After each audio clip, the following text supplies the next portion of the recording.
Yep. I had placed a card for Gordon Scott on this table when it was sitting back there. I have not seen it. Okay, then Who it's was not it you. for? Oh, for Gordon Scott, it's his birthday today. Oh, I, So it's fine. You haven't okay, seen it. I haven't seen it.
If you don't mind.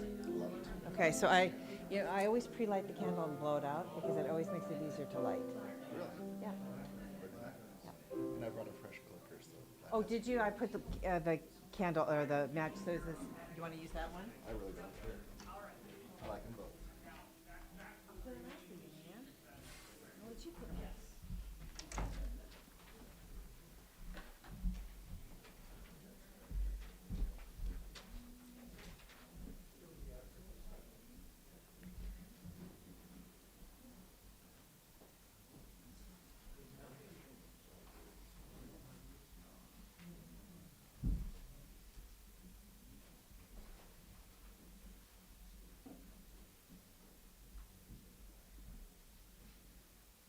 Are you done? Okay.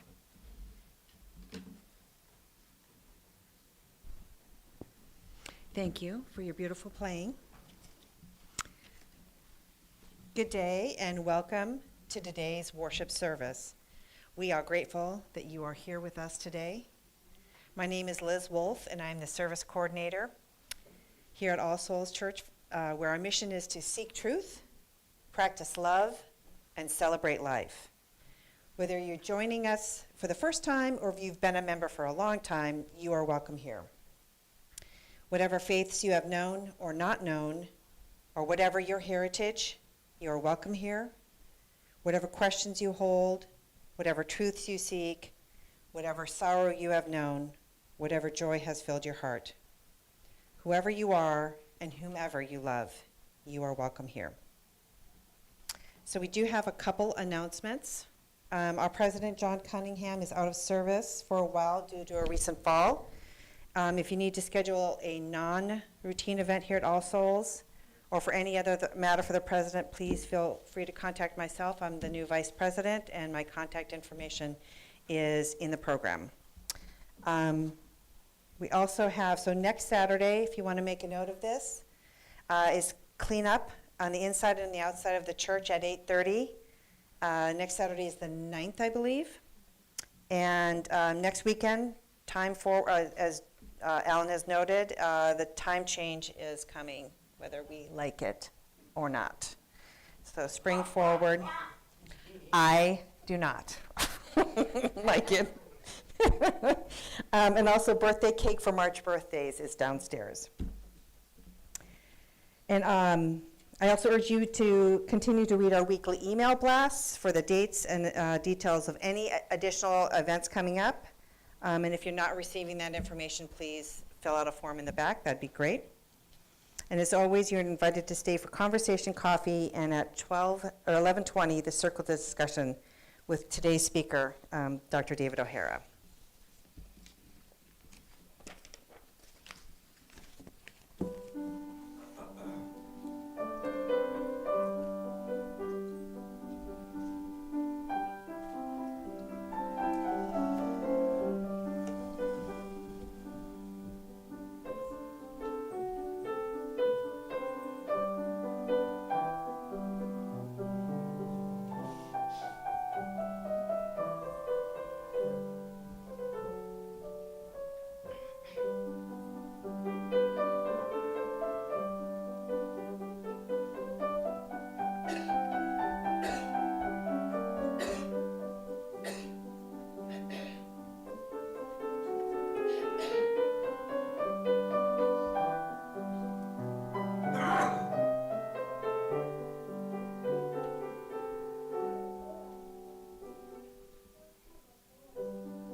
One other notice is there's a card for John on the back. If you could sign that later today, that'd be great.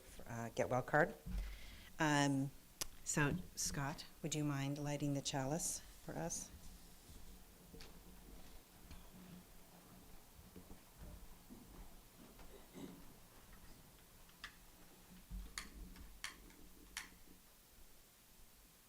It's a flame.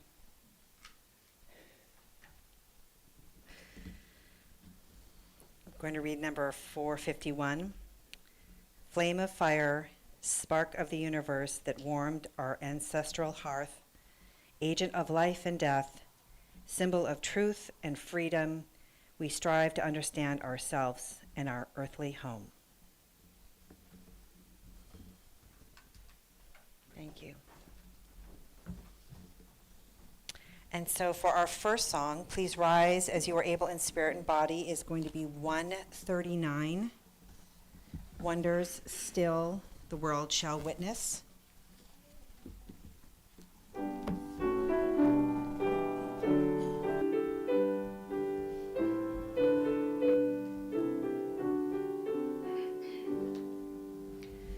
Wonders still the world shall witness, never known in days of old, never dreamt by ancient sages, howsoever free and bold, sons and daughters shall inherit wondrous hearts to us unknown. When the dawn of dim splendor o'er the world has thrown, they shall rule with winged freedoms, worlds of health and human good, worlds of commerce, worlds of science, all made one and understood. They shall know a world transfigured, which our eyes but dimly see. They shall make its towns and woodlands beautiful from sea to sea. For a spirit then shall move them, but we'll vaguely apprehend names magnificent and holy, making joy and labor friend. Then shall bloom in song and fragrance, harmony of thought and deed, fruits of peace and love and justice, where today we plant the seed. Thank you.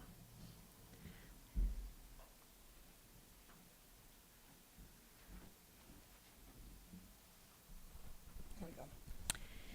And for our first reading, it is number 643 in your gray book, Shout for Joy.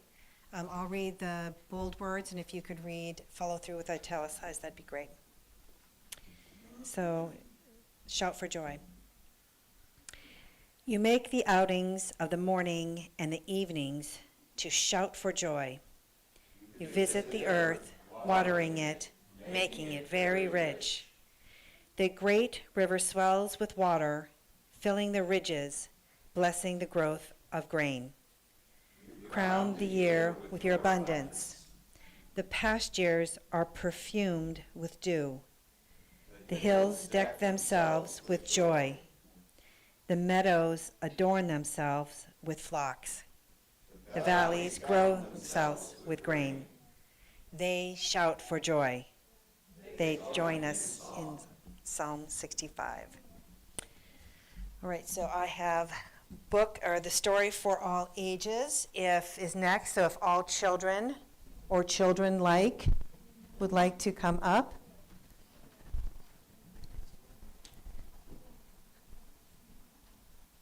This is a book. It's called Through the Window by Charles Keeping. And it is a book that my mother bought for me in 1973, which is a long time ago.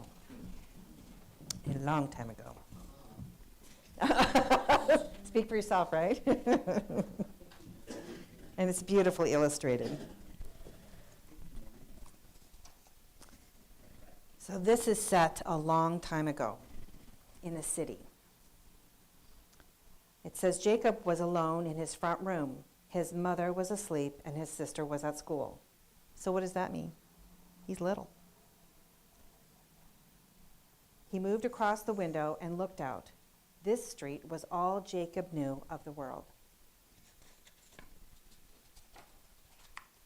So what Jacob saw there was the whole world to him. People got married there, across the street, or buried. This is where an old woman lives with her mangy dog, and they call her Old Soap. Across the roofs, Jacob could see the brewery. The stable for the horses was right up at the top. Funny thinking of horses going upstairs to bed. So that's when we had horses taking our goods around in the store.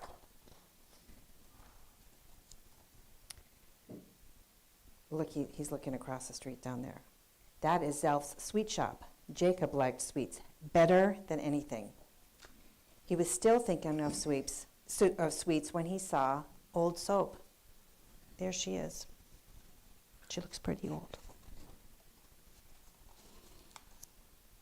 Is that her with her dog? Yeah. The dog was thin, like a skeleton in a skin bag. Jacob hoped his own dog would not come home right now. He hated to see dogs fighting. Here's Mr. Willett, the street cleaner. Jacob liked him. Jacob watched him sweeping the gutter. Then he heard the sound of a wagon coming along the street. He could not see it yet, but the sound seemed to fill the whole street. Oh, is that a wagon full of beer barrels from the brewery? After the horses, he saw Georgie Daniels. Jacob didn't like him. He spits at people. Georgie went into Elf's sweet shop. Jacob was jealous. But what's that noise? Why are those pigeons flying up into the air? Look at that picture. Horses galloping from the brewery. They got loose. They're charging back down the street. And there's the driver and the men from the brewery. Horses can be dangerous. And Mr. Willett, Old Soap has come out. Everybody's very worried. What's going on? Jacob hoped the man could hold the horses, but he was safe up there. It's safe now. See, the man has control of the horses again. And why is Old Soap carrying her dog?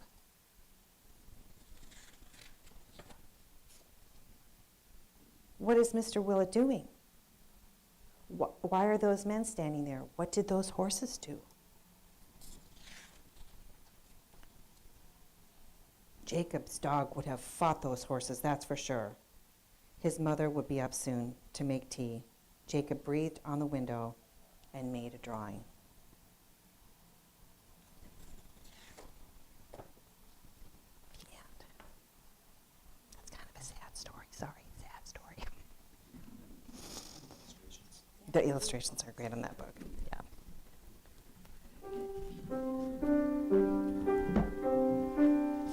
Go now in peace. Go now in peace.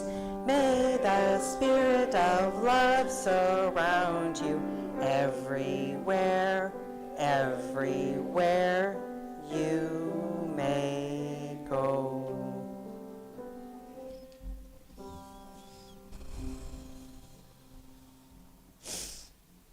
Oh, Fleming on that story. In this congregation, we have found it helpful to share the ups and downs of our lives by the practice of taking a stone from the bowl, holding it in our hand, warming it, and expressing our thoughts of joy and or concern, and then placing the stone in the water so that the ripples of the water carry our joys and concerns out into the wider world. So I'll start, and everyone is welcome to come up. So my first is a concern for my daughter. She has a medical procedure coming up week after next, so we're a little concerned about that. And my joy is that my lovely father is here today with us. So I'm glad he's here today.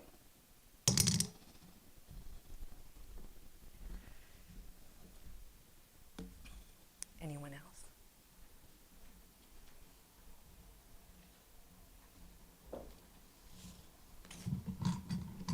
Hi, I'm Scott. I had a couple medical tests done.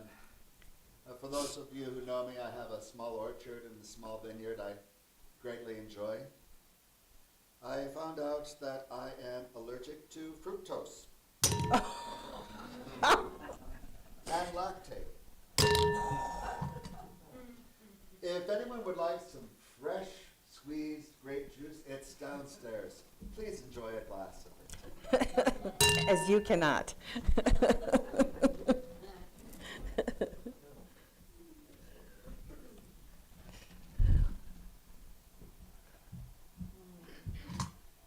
Well, I am back, and the sadness is that I miss the snow. I'm with you. I love the winter and the community that we have. I work at Great Bear, sharing the love of the snow and sliding down the hills, and it is just a wonderful group of people who have this love of the winter. And when we close, it's always a sadness. And so I think I've been going through that this week. And today I am appreciating, I walked outside and was like, ooh, it's warm. I'm still wearing some wool, but I'm going to go out for a bicycle ride today. And it's March, so. Thank you, Gina.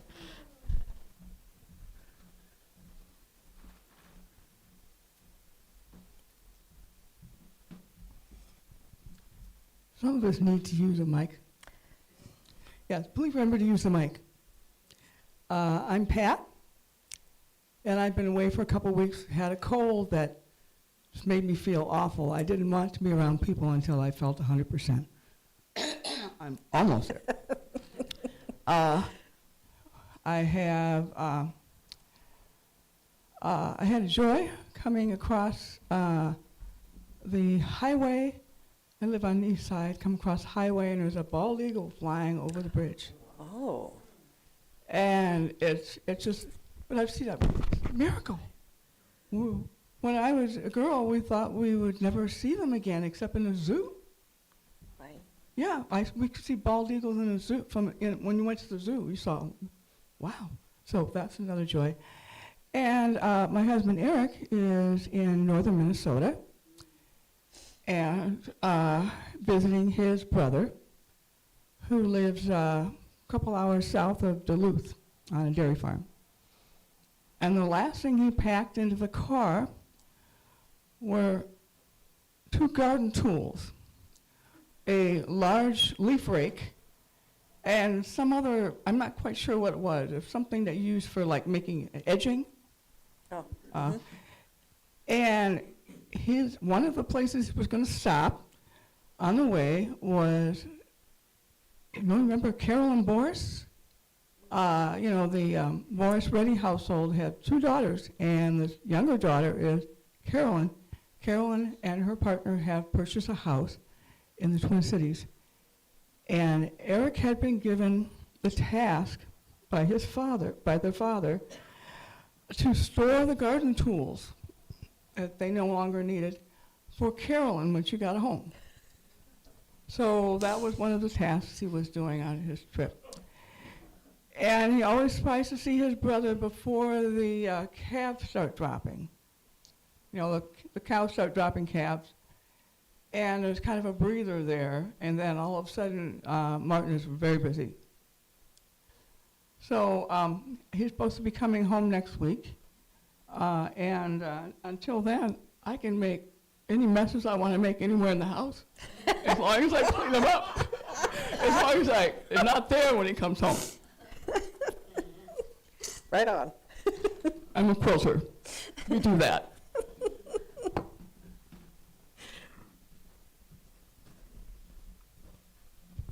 So you heard we have March birthday cake. I'm aware that Gordon Scott has a birthday today, and I think there's a card for him somewhere. I'll try to put it out on the table. And then also Gary Pabst has a birthday in March. I'm not sure of one of the Pilas girls too.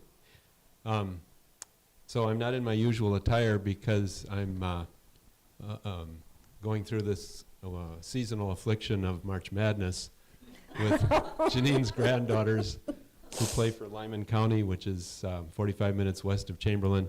And so the younger one, Jordan, is only an 8th grader, but she starts with the A team. She was one of the high scorers in a recent game. And her older sister, McKaylee, the sophomore,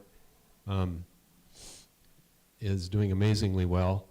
The other night, she scored 40 points in one game. She's already scored 1,000 points as a sophomore. And so that broke a school record. So we'll be following the Class B tournament next weekend. Well,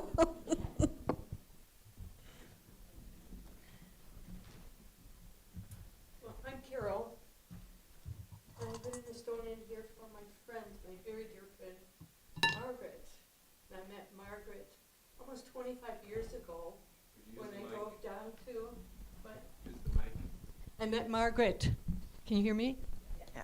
I met Margaret about almost 25 years ago when I drove down to Tennessee to pick up a little dog that we had adopted from a rescue group. And we spent the afternoon just getting to know one another and speaking to one another. And over the past 25 years, almost 25 years, we've become very, very close, fast friends, and we communicate often during the year, just based on those 4 hours or so that we met.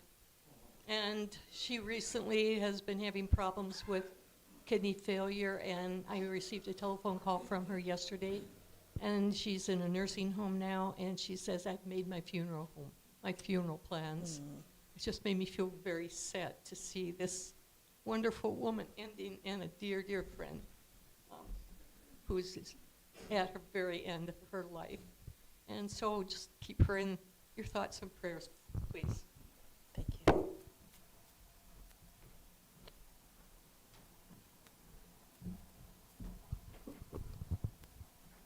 Deanne Hafke.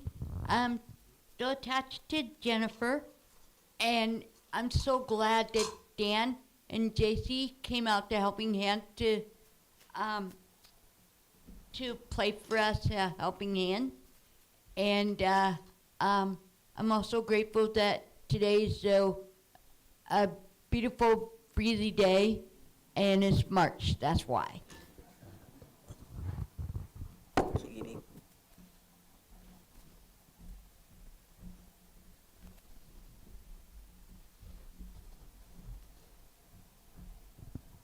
Good morning. I'm putting this stone in the water while I'm thinking of John Hutchinson, who will be starting chemo and radiation tomorrow.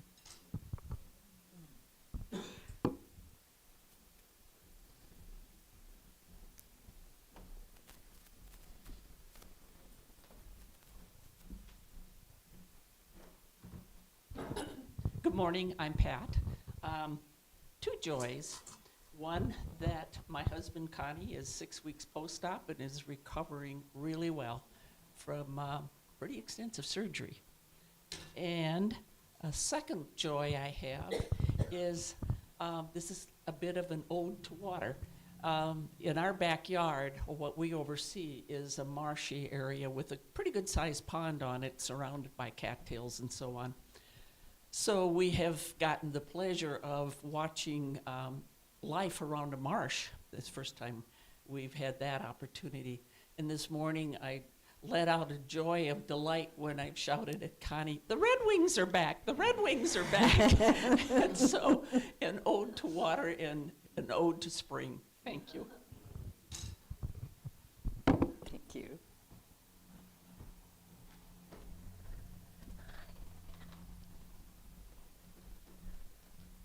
Either one.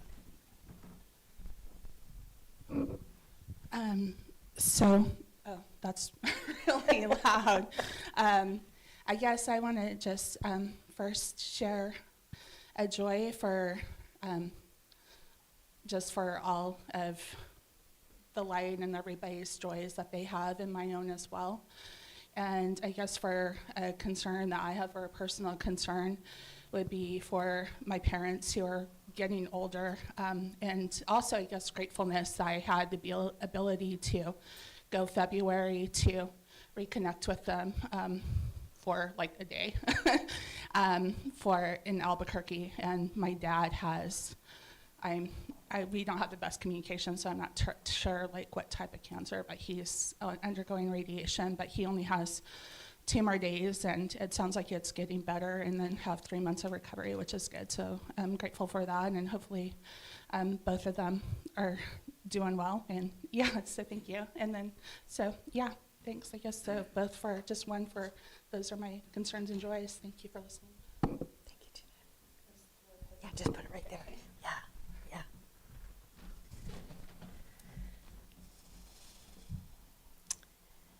So now please let us pause for a moment of silent reflection as we considered what we have just heard and what is in our own hearts and on our own minds.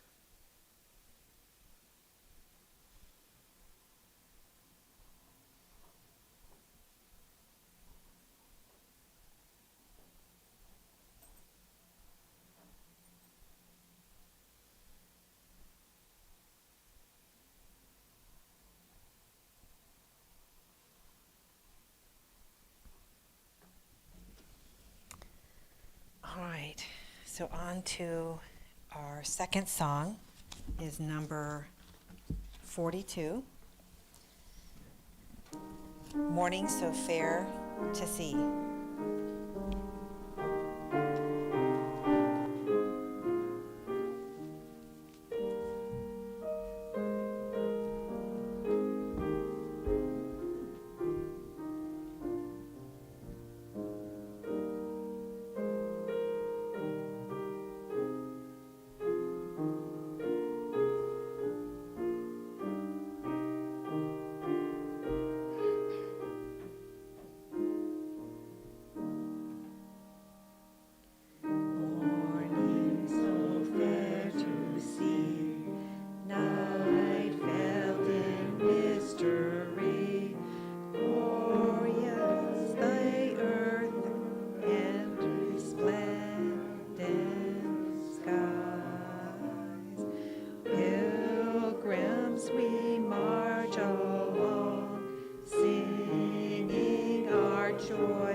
anthem song, buoyant and brave and strong, we sung while life and mountains last. Thank you. So our second reading, let me turn it on, is a poem provided by our speaker, Dr. David O'Hara, and the writer is Gary Snyder for the children, and I'll read it. The rising hills, the slopes of statistics lie before us. The steep climb of everything going up, up, as we all go down. In the next century, or the one beyond that, they say, are valleys, pastures, we can meet there in peace, if we make it. To climb these coming crests, one word to you and your children. Stay together, learn the flowers, go light.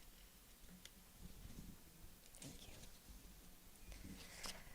So today's message is Clean Water and Good Hope with Dr. David O'Hara.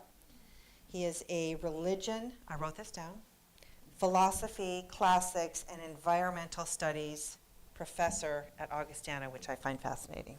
They are all together. So, welcome. Let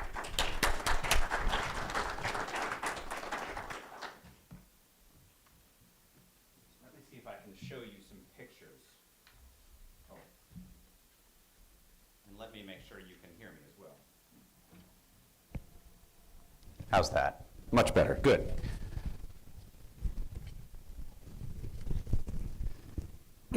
I figure showing pictures is usually a good idea. That way, if I get boring, you always have something fun to look at. And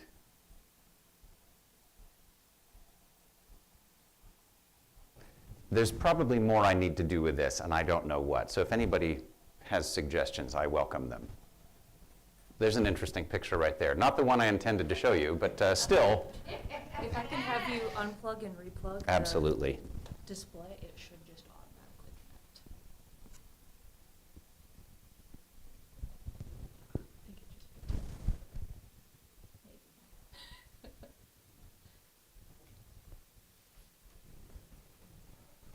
Technology is great most of the time.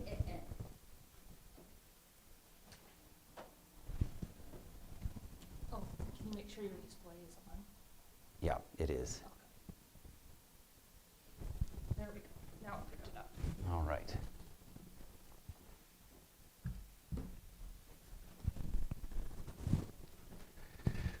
Well, while that's thinking, I just want to point out how wonderful this is right here, because we have the two things that I wanted to talk about: clean water and good soil.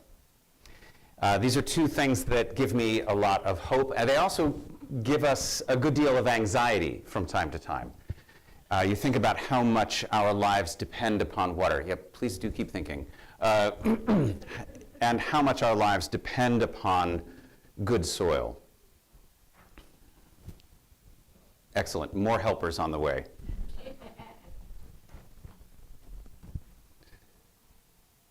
There it is.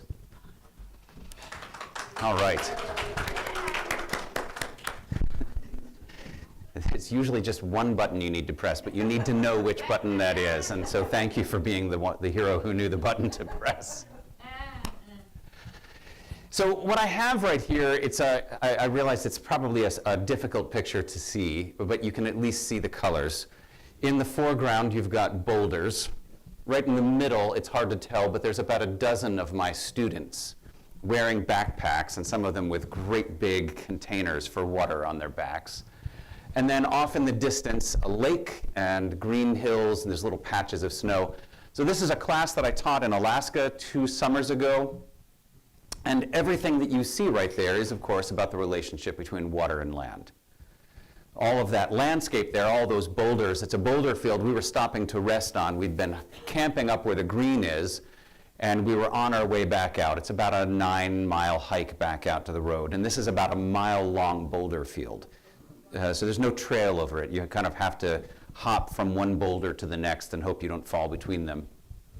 And all those boulders were put there by water. They were put there by glaciers. And that green ridge right there was made by glaciers. And every morning when we woke up, we would have the wind coming off of the glaciers as well. Of course, all the green is there because there's water to help to grow the green plants. And the lake that you see there is, of course, water that has been gathered by the slopes. What you don't see is that that water is not clear. It is clean and healthy, but you can only see a few inches through it because it's filled with what we call glacial flour. So when glaciers ride slowly over rocks, they grind them, and they grind them as fine as flour, and then that flour gets washed down slowly. It becomes dissolved in the water, and places like the city of Anchorage are built on hundreds of thousands or millions of years of deposited glacial flour, slowly built up over time. Anyway, it's a beautiful picture. I thought we'd start with that. I have put up one other thing there. For those of you who are on Instagram, I know I'm supposed to use social media to make people angry about political issues. I keep forgetting to do that, and instead I just like posting pretty pictures. So if you want to, you can see on my Instagram account, which I can bring up later, some of what I do. But what I would like us to do to begin is just to reflect for a moment how we are cultivating our traditions, so that you can take it as singular and you can take it as plural if you like. I'll read this because I realize that you might not be able to see all that well. I have a couple of questions here. What are you doing with your tradition? Are you trying to implement your tradition, to alter it, to adapt it, to distance yourself from it? My guess is the answer to all of those is probably yes, in various degrees, right?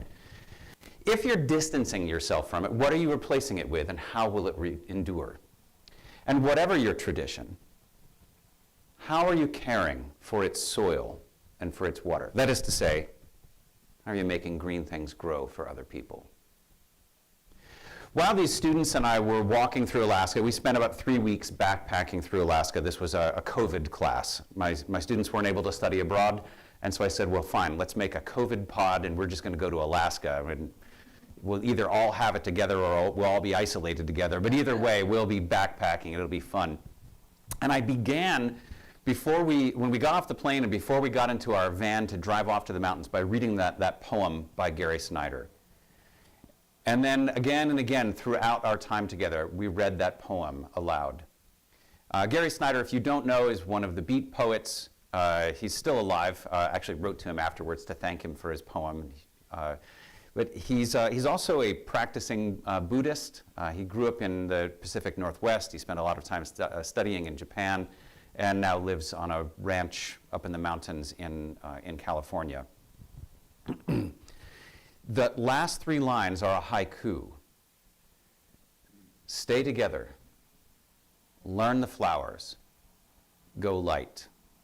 And so as we walked backpacking through Alaska, I would ask my students questions like, what does it mean to stay together? Does that mean that we all should stay together because there are bears out there? There were. Does it mean that we should somehow stay together inside ourselves, like hold ourselves together, fostering mental health, physical health, etc., spiritual health?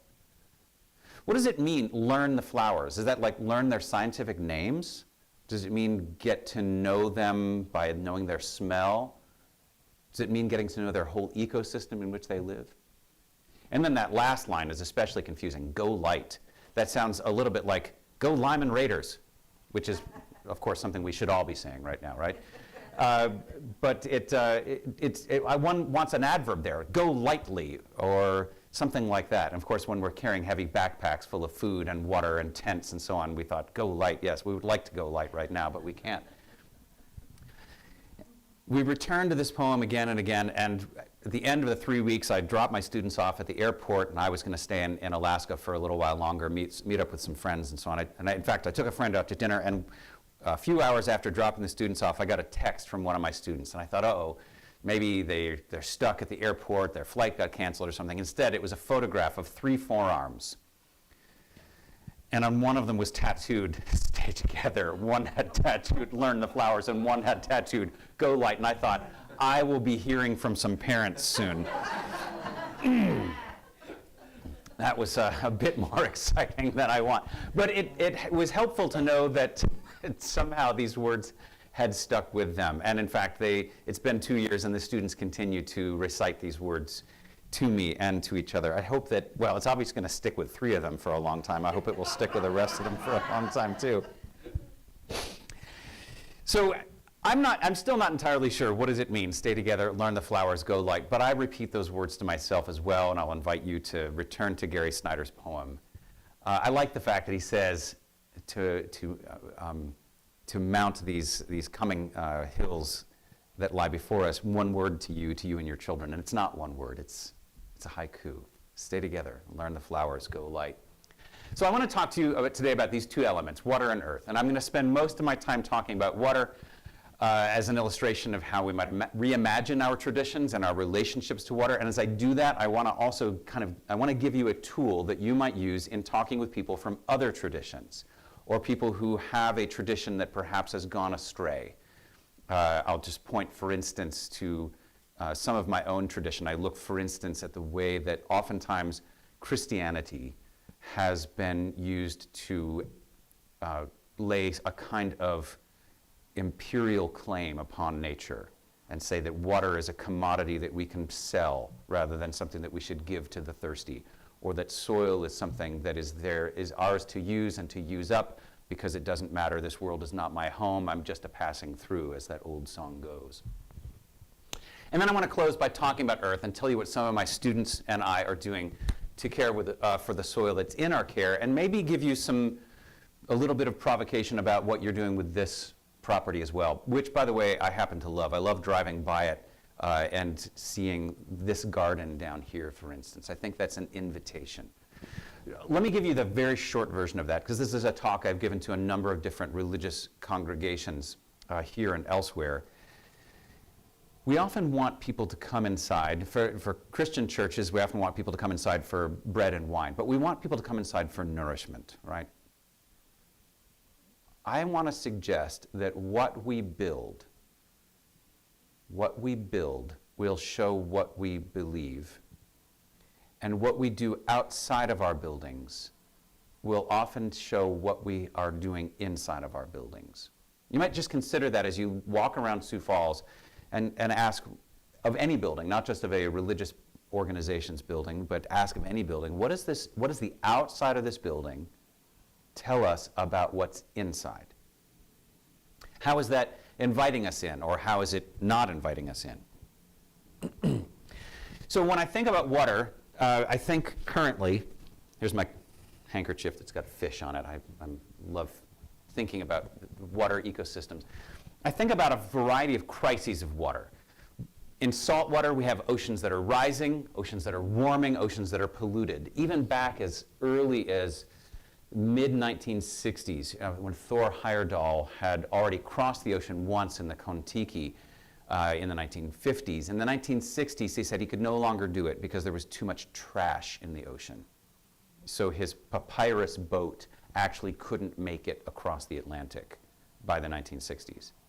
We now know that the garbage patches in the oceans have gotten so big that some of them are close to 1,000 miles across.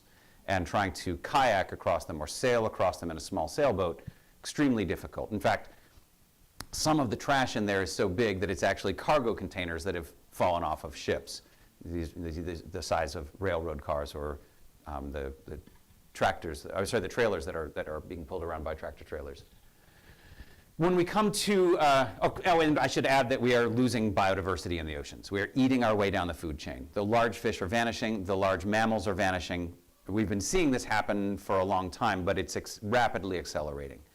And what's left in the oceans is the stuff that we don't necessarily want. The jellyfish are booming in population, in part because there's very little competition for the food. We're seeing biodiversity vanish from the oceans. When it comes to fresh water, we've got drought and water scarcity all over the place. I mean, we've seen wildfires going across Spain right now. I just returned from a month of teaching in Morocco and Spain, where I was teaching about religion and water. looking at Islam, Judaism, Christianity, and of course some of the other religions that have been there as well, and asking, what do they build to preserve the water? What do they build to care for the land? And what we're seeing right now is the things that we are building as a species. We're changing our own climate. We're changing the way that water falls, where it falls. We see that, that one of the effects of the changes that we've made to our world is that we're experiencing drought. And in the very same places we're experiencing drought, when the rains come, they come as torrents. What's happening in California right now. So the snowpack in California is only at about 80% of what it's been historically. And this weekend, it is possibly going to, fill up all the way. But we're also finding that people can't drive through, that Yosemite had to close their gates. They're asking people to get out as quickly as they could last week because they're expecting 10 feet of snow all at once. The same sort of thing is happening in Spain.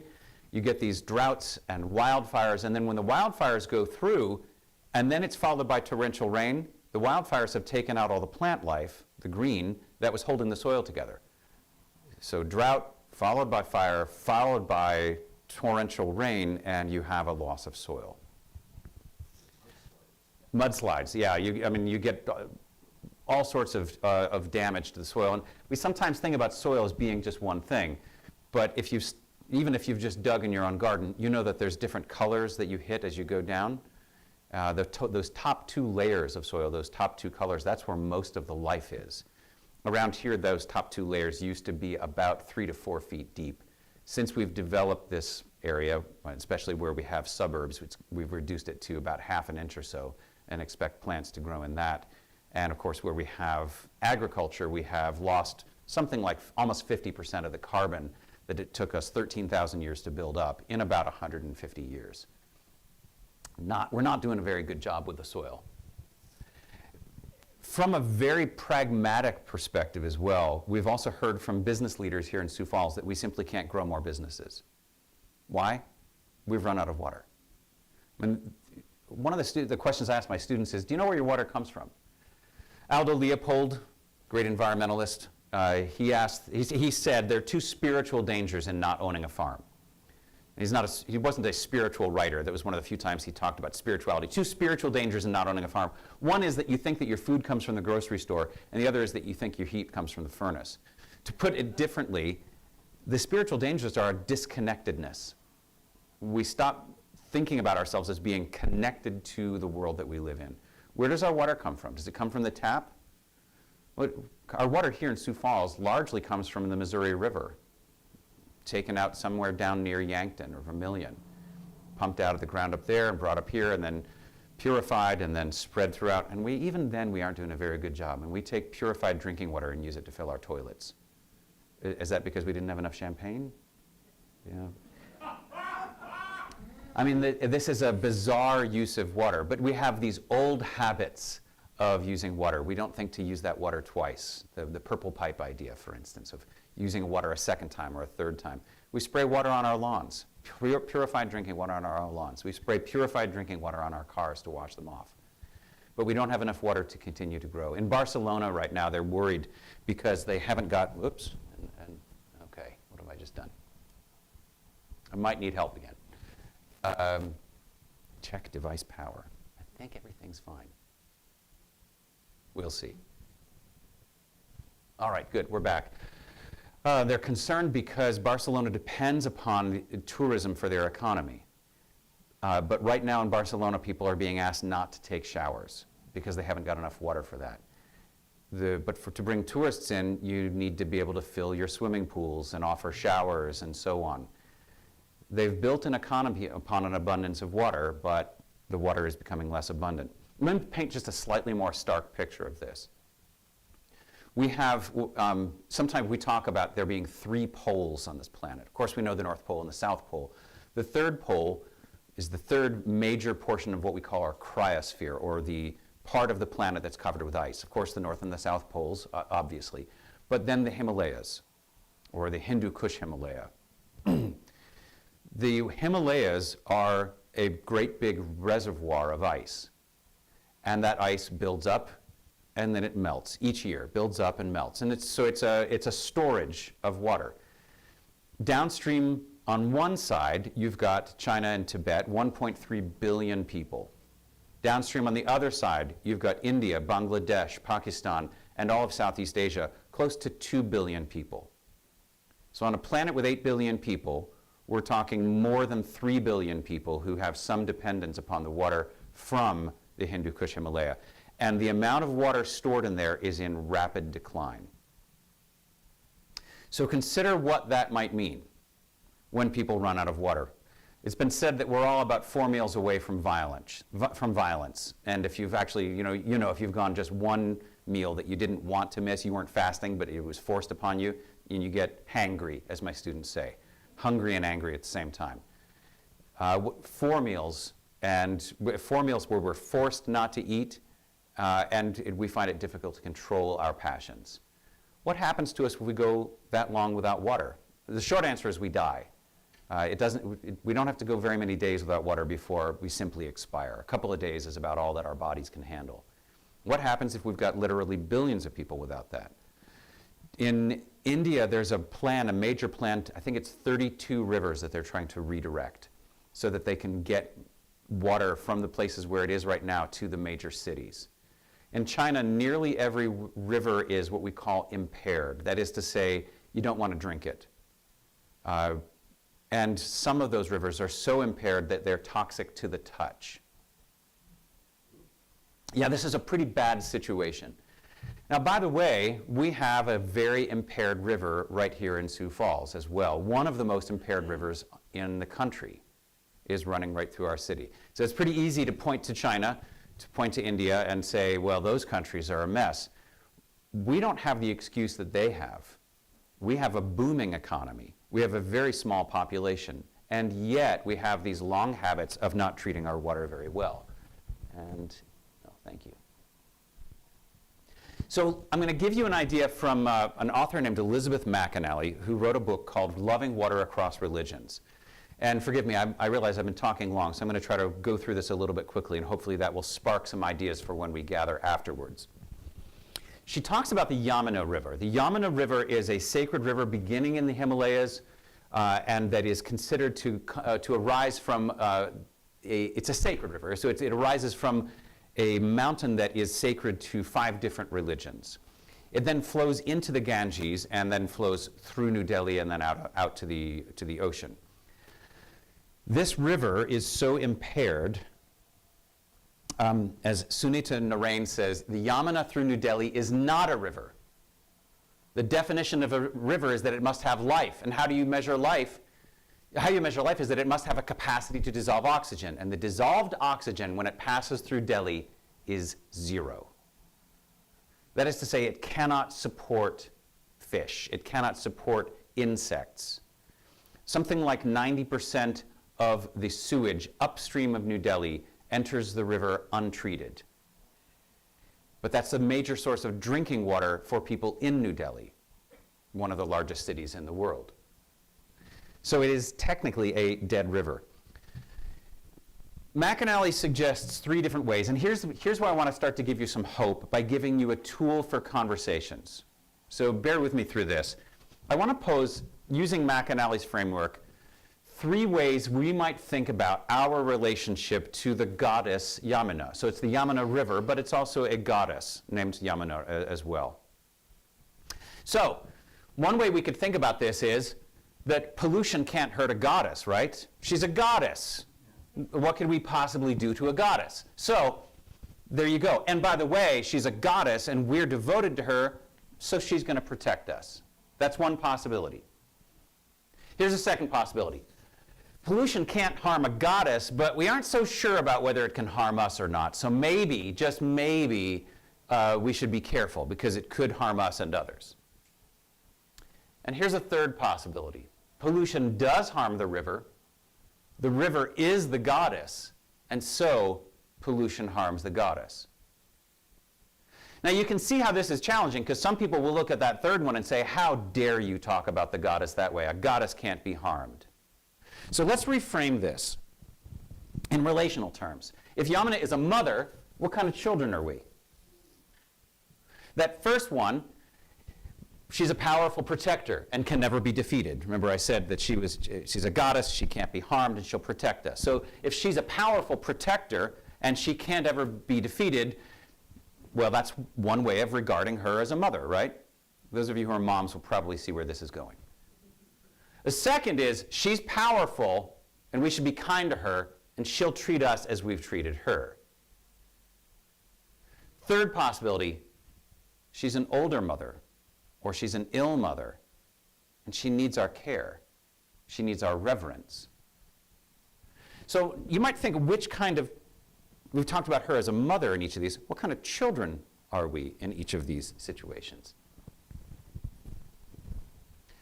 So the first one, I'm going to skip over this if I may. The first one of these is the way that infants are. Mom's powerful. I can't do a thing. Mom will take care of everything. If things go bad, I will cry. Mom's going to take care of me. The second one, that mom can't be hurt, but I can, is kind of a transactional relationship. That's how we are as adolescents, for instance, and as young teenagers, right? Like, mom's important. We still regard mom as important, but we'd also make sure we don't get on her bad side because she's got the car keys and she controls allowance and that sort of thing, right? The third is where we are trying to grow into adulthood. We recognize mom as an adult, and we also recognize that we wish to be like that. So remember I said that some folks will look at that third one and say, how dare you impugn the goddess by saying that she could not possibly ever be harmed. Or that, I'm sorry, that she could possibly ever be harmed. But what if we said, actually, we revere her and we wish to be like her? We revere her and regard her as family. We revere the goddess and therefore we revere the river that represents her. And we wish to care for her as we ourselves would be cared for. Now, hopefully you see where I'm going with this. I'm going to skip over all of this here. Let me throw this in a Christian framework. Because we're in a city where I think we'll find loads of people who say that their religion is Christianity, and I think loads of people would be offended by that third possibility. So again, we've got these three options. We could say nature is God's creation, so God will take care of it without us, and it's not really our concern.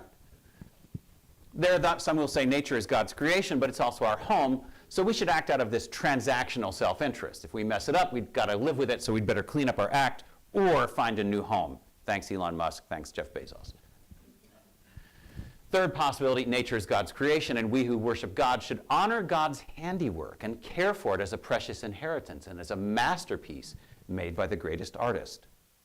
Love for the Creator rightly results in care for what the Creator has created. What I'm trying to do here is take McAnally's work with Hinduism and Jainism and other Indian religions and frame it for this community. And you can see what these look like. Again, we got the view of the infant who depends upon the parent for everything. We've got the view of the teenager who is afraid of the parents. And we've got the view of the adult who love their parents and wish to be like them. If you find yourself in conversations with people about, for instance, our own Big Sioux River or the Missouri River or other watersheds in our care, you might consider framing the question not about environmentalism, but about relationship to parents. What kind of children do we wish to be? And how do we regard our parents? If the divine is in any way our parent, if the divine is in any way a maker, an artist, should we not regard the work of a master artist as worthy of our attention and care? If we regard the divine as anything like a parent to us, presumably a good parent, we hope, is it not worth trying to imitate that parent and to be like that parent and to care for that parent when that parent is ailing? I'll show you just a couple more slides very quickly, but that was what I wanted to offer you, an acknowledgement that the water around us, not just here, but the entire planet is suffering. The fresh water and the salt water alike. There is very little fresh water available on the planet. Most of it is locked up in ice or underground. There's a lot of salt water on the planet, and somehow we have managed to make it so that even, again, in Rachel Carson's time, birds that fed way out in the ocean were unable to form eggs because of the DDT we were spraying on the land. We no longer use DDT, not on this continent, but it is locked up in our glaciers because it's been sprayed all over the world. It's an enduring chemical. It winds up getting rained down or snowed down on glaciers all over the world. So even in the cryosphere, even in the Arctic, there is DDT locked up in glaciers and getting slowly accumulated. Things that we did 50 years ago, 60 years ago, continuing to wind up polluting us, polluting our world. I think while that is in some ways cause for despair, it's also cause for hopeful conversations. Because after all, we are rich. This country is rich. Rich in the ability to develop new technology, rich in terms of the economy and the ability to actually cut back on the use of some of the chemicals that we've made. You know, in the book of Revelation, St. John's visions in Patmos, he names a bunch of the folks who will not make it to heaven. You know, and we always like to find the one that we don't like and then point it out to them. You know, like Red Sox fans, they're not going in, right? You know, and you know how it is. So you've heard this again and again. Oh, that type, they're not going in. In there, so there's actually two things that he points out. One of them is that sorcerers won't go in. So if you know any sorcerers, forewarn them. So that's the King James translation. But the word that's translated there is pharmakos, which that in Greek, which means polluter, poisoner. It's a word for, it also means chemist, both in the American and the British sense. That is to say, somebody who makes chemical compounds, whether for potions or for healing or for poisoning. You've got that tremendous power to make chemical compounds. Know that you'll be held responsible for it, is what John is saying. This other thing that John says, interestingly, in that same letter, he says, people who will be excluded from heaven are those who destroy the earth. Now, I'm not particularly interested in kind of preaching about who will be excluded from heaven and who gets into heaven and hell and that sort of thing. I don't think those things are in my hands, and I'm not particularly worried about that. I'm really interested in loving my neighbor and trying to become a good ancestor. And that's the cause for hope, because we all have opportunities to have good conversations with people and meet them where they're at, in their traditions, and of course, to cultivate our own traditions. Last few slides I want to show you is what we're doing at Augustana and what I've been helping some local churches do as well. I've got a bunch of students here building a compost bin on campus, and behind them is a picture of the greenhouse that they built, and all around them, the gardens that they built. So you've probably seen we built a hockey arena. While we've been building the hockey arena, we've also built an apiary, and we're raising bees. We've built a greenhouse, we've built an orchard, we've built a food garden right here we're selling food in some of the food deserts here in Sioux Falls, selling it at about a quarter of what Walmart and Hy-Vee are selling it for, so that people don't have to get a ride on a bus to it. It's actually being sold in their neighborhoods. And we're earning just enough money to pay international students who need to stay here over the summer to get a decent wage while they're working in the garden. I call this sowing hope by tearing out the church lawn. We got this habit of growing grass as though we thought that maybe our church should look like Versailles or a golf course or something. But what if we looked at all of this soil that's in our care and said, you know, we don't have to be polluting it. Fertilizing it. We don't have to be polluting it. I'm sorry, that is to say, we don't have to be putting pesticides, herbicides, fungicides on it. We don't have to be wasting water. Excuse me, we don't have to be watering it. What if we let the native plants that want to grow here grow? The ones that turn clay into topsoil. The ones that send down deep roots to where the water table is. The ones that send up beautiful flowers, which for some reason we Europeans, many of us here I think have European ancestry, looked at the indigenous and said, we don't like it because it doesn't look like what we saw back at home. What if we regarded this as our home and allowed those plants to grow here? Some of those plants, by the way, provide food. And what if we provided food for all of our neighbors, the birds, the insects, that our food depends upon? A third of our food depends upon pollinators. and yet we spray insect-killing chemicals. We are sorcerers, after all the time, killing the very things that our food depends upon, that we depend upon. And what if we grew food outside of our buildings and said, it's yours for the taking? Are you poor? Are you hungry? Are you down on your luck? We have apple trees. Take all you want. You need some more food? We have mulberries. It's delicious. And by the way, if you like, we'll teach you how to preserve it. We got a kitchen here. Imagine that. Imagine if we rethought our lawn. All right, there's my students piling onto the gardens, digging holes. It's one of the best things I do as a philosophy professor is dig holes, build stuff. I'm going to skip over this. Oh my goodness, yes, so much so. I want to show you one more slide. It's this one right here. This is the plan that we've got for our church, which is the Church of the Good Shepherd over on 33rd and Kiwanis. We got a lot of grass. We have too much grass. And so what we're working on right here is a garden. I've got fences around it, but that's mostly for visual appeal. We're making raised beds so that anyone of any age can garden in it without having to get down on their knees or bend over. Make beds about the height of this table right here. What you don't see is water that goes in pipes underneath each of the beds and comes up into the beds so that it can be micro-controlled for a few cents per plant, right at the plant. And then inviting people to grow what they will. We've got a bunch of apartments right around our church. We've got a bunch of people not too far away who are hungry and who have difficulty paying for food. What if we used rainwater that falls off of our church roof, that lands on our lawn, and put that into rain barrels, used microcontrollers that can be easily automated with stuff you can buy at Ace Hardware for a couple of bucks, to let that water come up into soil that we make by composting all the coffee grounds and other things that we have during our coffee hour, and just let anybody who wants to come and have food. Again, we'd love people to come inside for bread and wine. We'd love people to come inside for other sorts of nourishment. Why not build something outside that shows what we want, what we actually believe and care about inside? Let me stop there because I think I've probably gone way too long. And thank you all for your kind attention.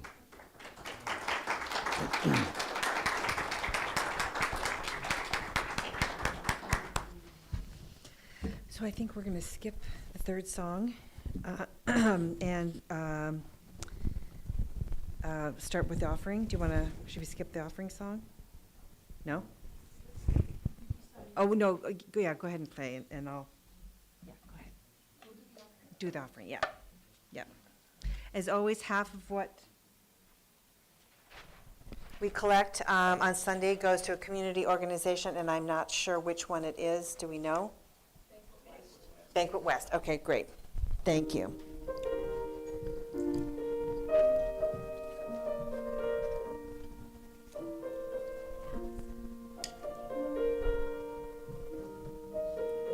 Thank you.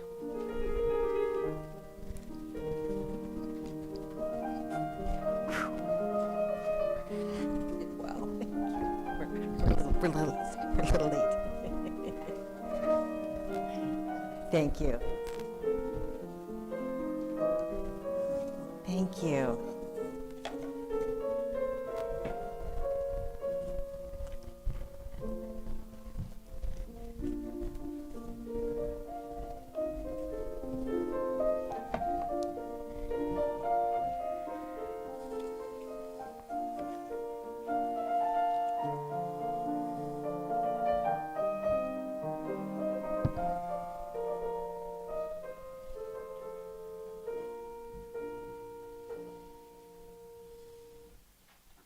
Thank you. We give these gifts freely. We receive these gifts gratefully. We dedicate these gifts to the work of our congregation, serving human wholeness, caring for our planet, upholding religious freedom, welcoming the stranger, loving one another. Thank you.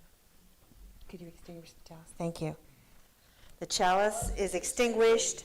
but the light goes with us out into the world.